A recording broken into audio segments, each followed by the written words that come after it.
I'm Jim LaPierre. This is Sober Now, and today's topic is an old recovery adage. We found the only thing we needed to change was everything. So, we're going to be talking about a lot of ideas attached to that. But as always, really welcome your comments, your questions, whether they're on topic or not. Love being a resource for your recovery. Uh, Streaming on several pages today, including Sober Now's Facebook page. If you haven't been over there yet, I'd really appreciate it if you give it a quick like.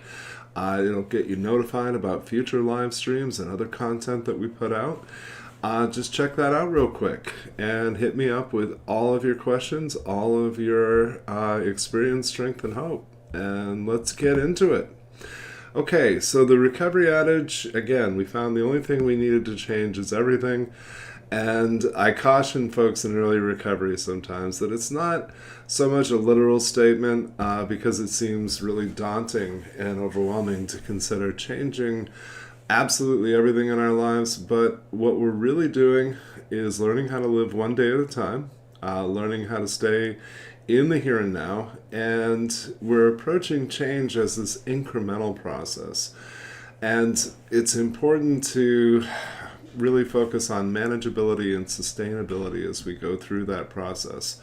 The most important thing is my pathway to recovery, whether that's harm reduction, medicated assisted treatment, whatever that is, and learning how to live one day at a time without abusing drugs or alcohol.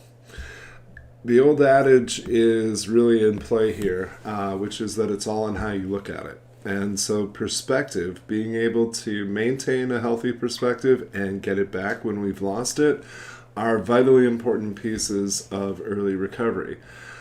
Most folks will go their whole lives without really examining the lens through which they see the world. And one of the beautiful things about recovery is that it forces us to take a look at how we look at it. For most of us, we have two lenses, one through which we see ourselves and one through which we see the rest of the world. And unfortunately, for most of us, our perspective on self is very warped. It was warped by childhood abuse and neglect. It was warped by trauma, mental illness, all kinds of places that addiction took us. And so having outside input, having feedback from people that have shared experience and maybe are a little further along in the process is invaluable.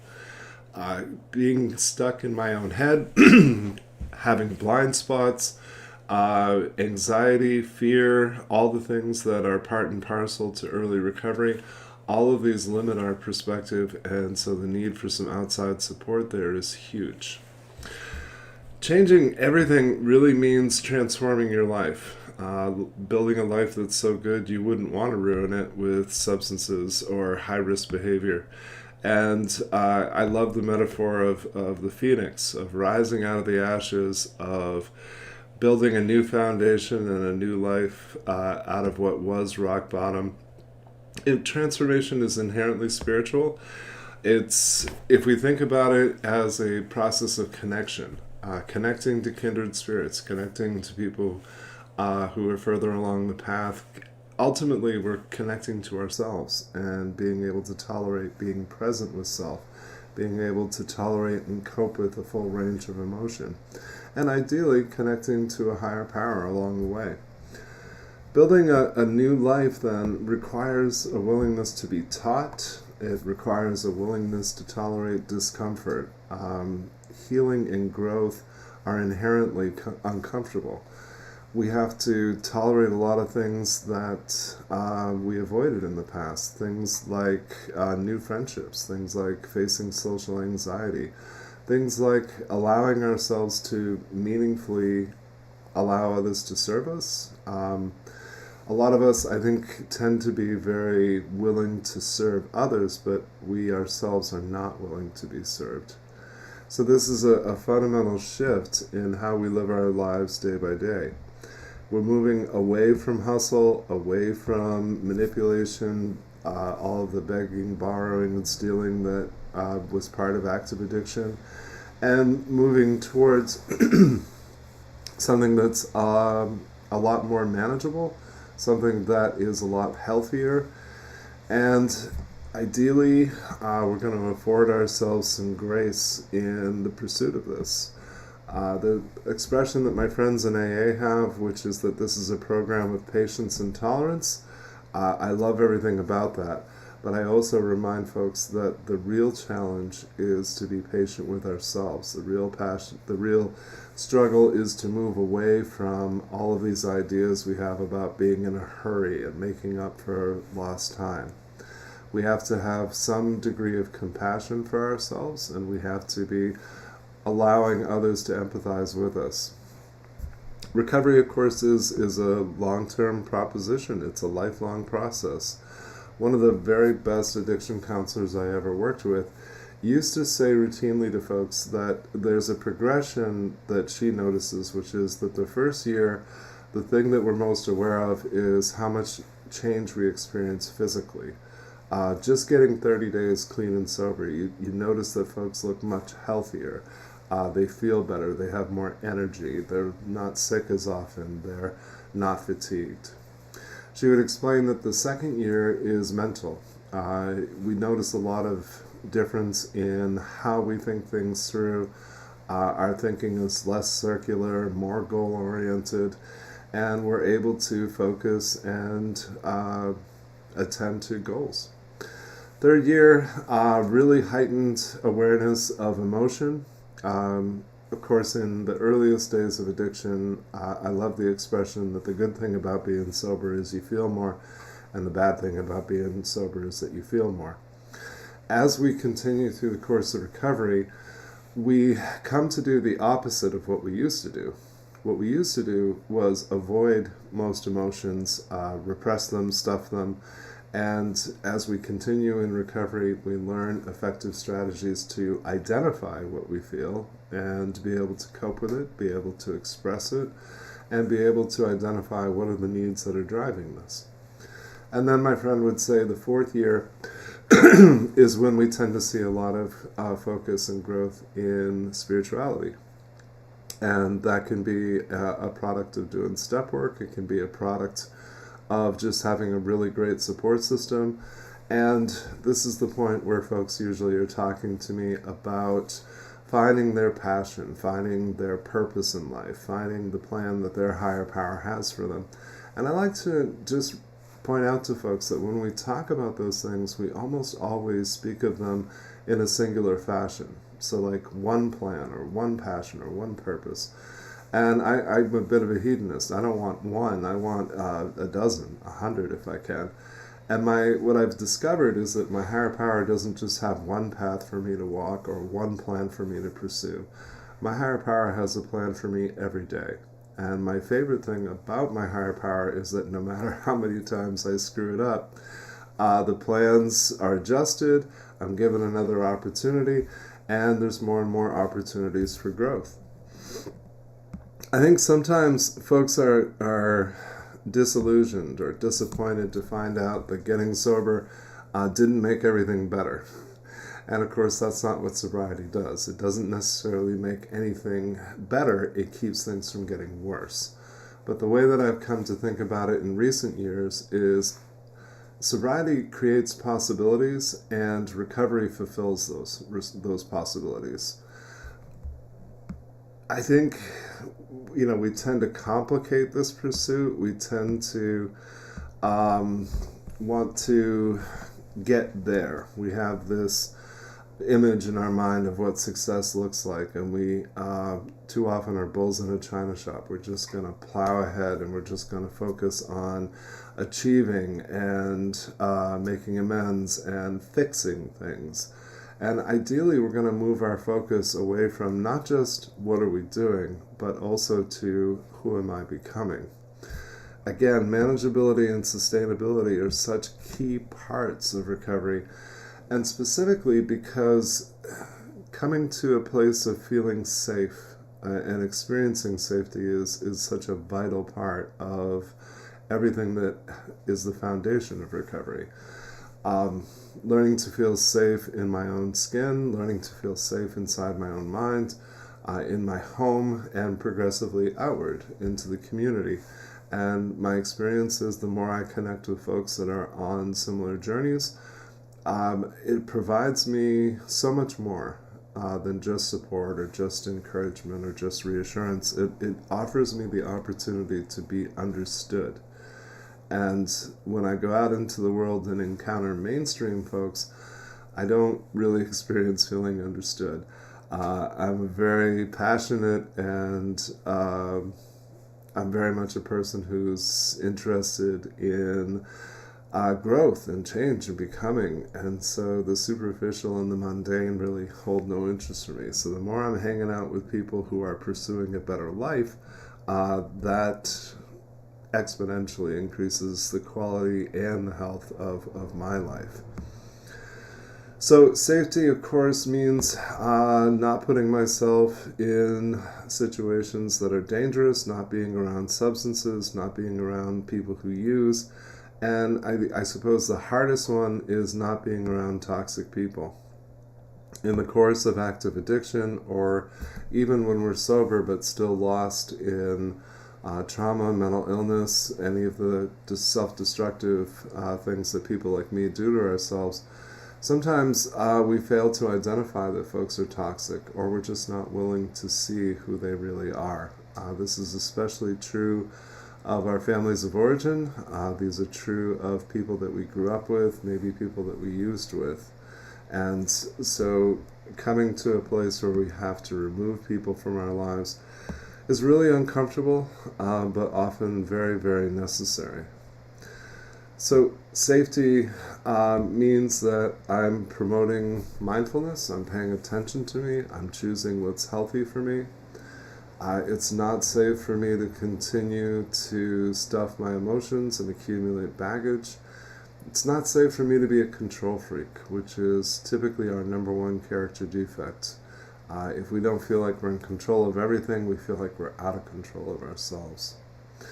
Learning how to cope in healthy ways is a real game changer, allowing others to really meaningfully support us. And of course, this requires that we overcome our trust issues. I would dearly love to have $1 for every person who's described to me, Jim, you have to understand I have trust issues. And I always say, right, we all do. So the person that I need you to trust is you.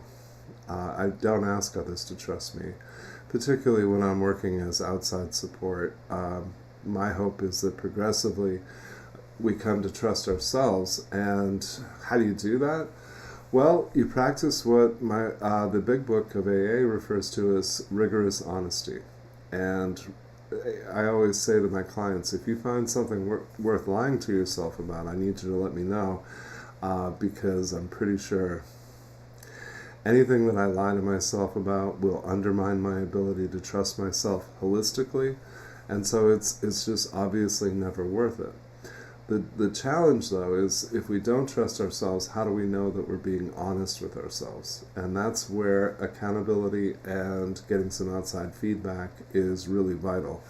Having even just 2 or 3 people in your life that you can kind of dump everything that's going on in the hamster wheel in front of them, and they'll help you sort out what makes sense, what doesn't, what seems realistic, what seems healthy, what seems like it's in your control, and what doesn't. All right, going to check the feeds real quick. Would love to hear your questions or comments. What's going on with you today?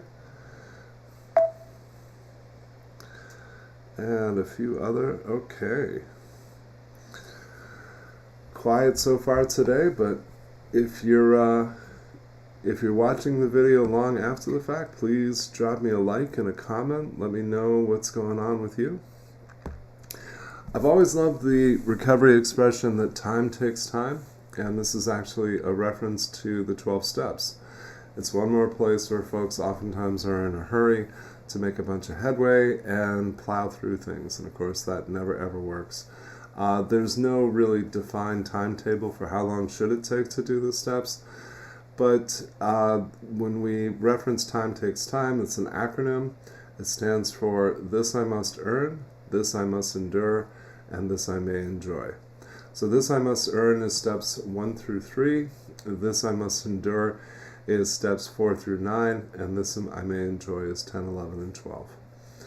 And I really appreciate Baz Luhrmann.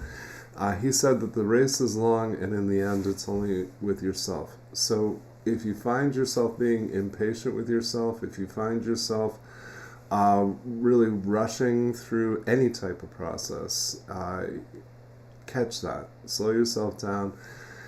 And the one of the most common pieces of advice that I give to folks is to think about whatever you're going through, whatever your situation is. Imagine a friend going through the same thing. What kind of things would you be saying to them? And those are the answers for you as well. It just looks different when you think about it as somebody else's life. When we think about it as our own life, emotion tends to skew our perception, our sense of what's possible for us, and our sense of what we should do next. There's a quote from Teddy Roosevelt that I often use, which is that comparison is the thief of joy. When we meet other people, whether it's in a program or in some form of treatment, and they seem to have what we want, our reflex is most often to make a comparison and to see ourselves as less than. Ideally, what we move towards is when we see someone that has what we want, they've achieved, they've become something greater, ask them how they did it. Learn from them. Seek mentors, seek sponsorship, seek fellowship.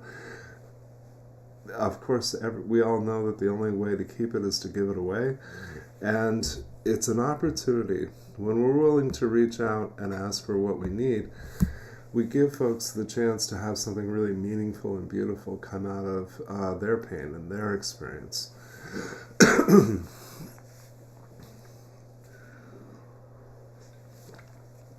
Acceptance is a huge piece of transforming our lives. 417 is something that I go back to quite often. That's a reference to the most recent version of the big book of Alcoholics Anonymous. Acceptance is the answer to all of my problems today. What I've learned is that acceptance is a process, and it's an emotional and spiritual process. It's not enough for me to know something. I have to be able to resolve the ways in which I feel conflicted about it. I have to be willing to accept the things that I'm powerless over, and ideally, I'm going to trust that my higher power is going to take care of the things that I can't. But this is a process, and it's something that we build over time. We crawl, then we walk, then we run. We don't sprint very well. And more importantly, we can't sprint very long. So ideally, we're coming to acceptance of being a work in progress, that this is a lifelong endeavor. And that's awesome, because that means that I can get better every day. Some of us are still looking for that finish line. And maybe not in terms of life, but in terms of a particular painful experience, a particular trauma that we've been through. We're looking to get to a place where we no longer have cravings for drugs or alcohol. And this is one more place where compassion for self is everything, and allowing others to empathize with us, allowing them to hold us accountable and reassure us that we're going to be okay. I mean, honestly, I think quite often, for as fucked up as we can be about where we're at in our journey, I think quite often, if we were honest with ourselves, what we really need is for somebody to give us a hug and tell us that we're going to be all right. So I always espouse the KISS system, the Keep It Simple system. If you're looking to transform your life, then there's a handful of things that are really important. They really matter. It matters that we're accountable for our goals. It matters that we keep showing up. It matters that we don't use no matter what. And if we take this approach, then I think what you're going to find is that it takes a while to catch up to yourself. And what I mean by that is you don't really notice your growth day by day. I think of it sometimes like watching children grow. You don't notice day by day that they get taller. But if you have nieces or nephews or grandchildren and you don't see them for a time, you notice their growth, right? If you have kids living with you, you don't certainly notice day by day that they're getting taller. we have to take a long view of a lot of these things. And so sometimes counselors will call it crystallization. Like you've been getting some new ideas and developing some new habits, and seemingly one day it all just kind of comes together, and that's when you notice, okay, things are different with me now. I'm able to do things that I didn't used to be able to do, understand things that used to baffle me. Those types of moments are what we live for. They're powerful, they're a big shift, and too often they're things that we're afraid to give ourselves credit for. We're very superstitious people. When things are going well, we don't want to acknowledge it. We're afraid of jinxing ourselves, all those kind of things. And I noticed that for a long time before it clicked for me. Superstition affords me the illusion of control.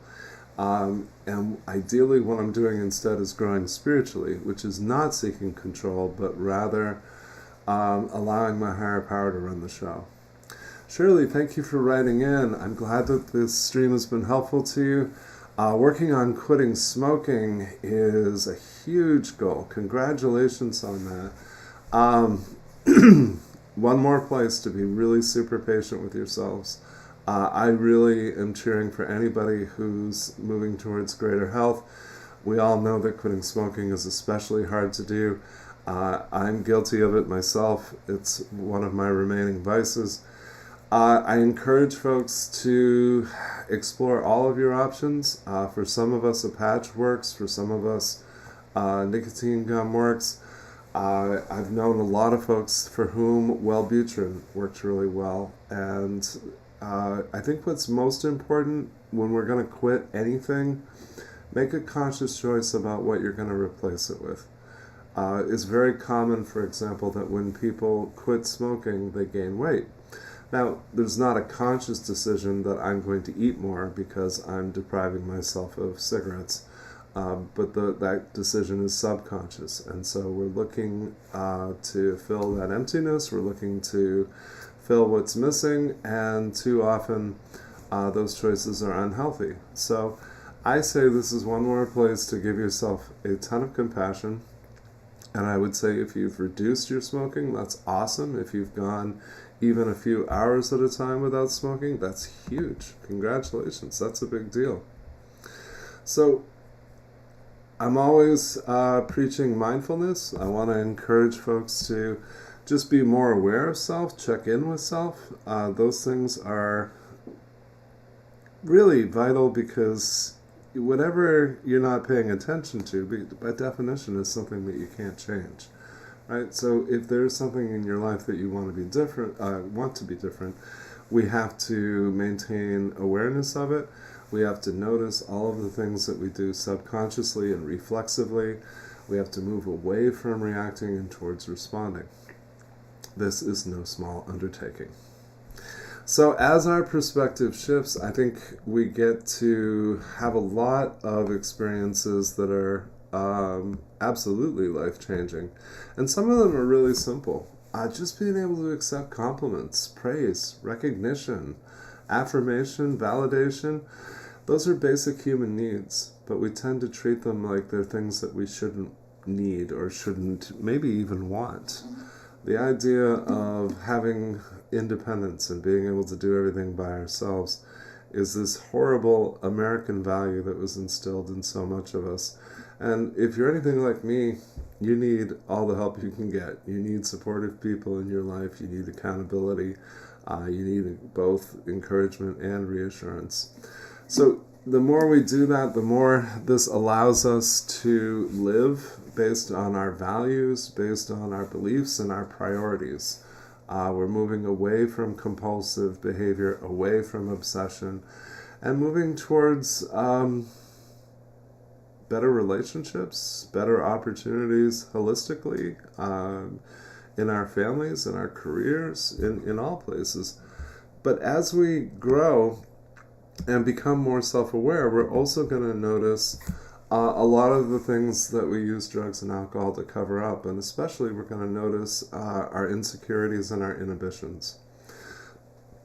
There's an expression, of course, that alcohol is liquid courage. It takes away inhibition. And we all know that, but you may never have sat down and really thought about, well, what are inhibitions?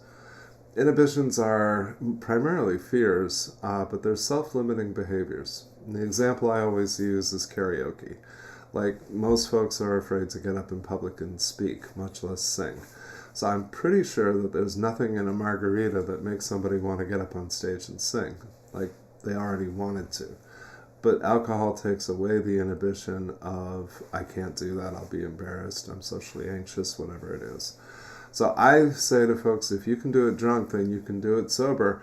But we got to be able to identify what are the fears, what are the insecurities, what are the self-limiting beliefs that keep you from doing the things that you most want to do. And learning how to have fun sober, learning how to move away from social anxiety and towards connection are huge pieces of recovery. Vitally, vitally, vitally important.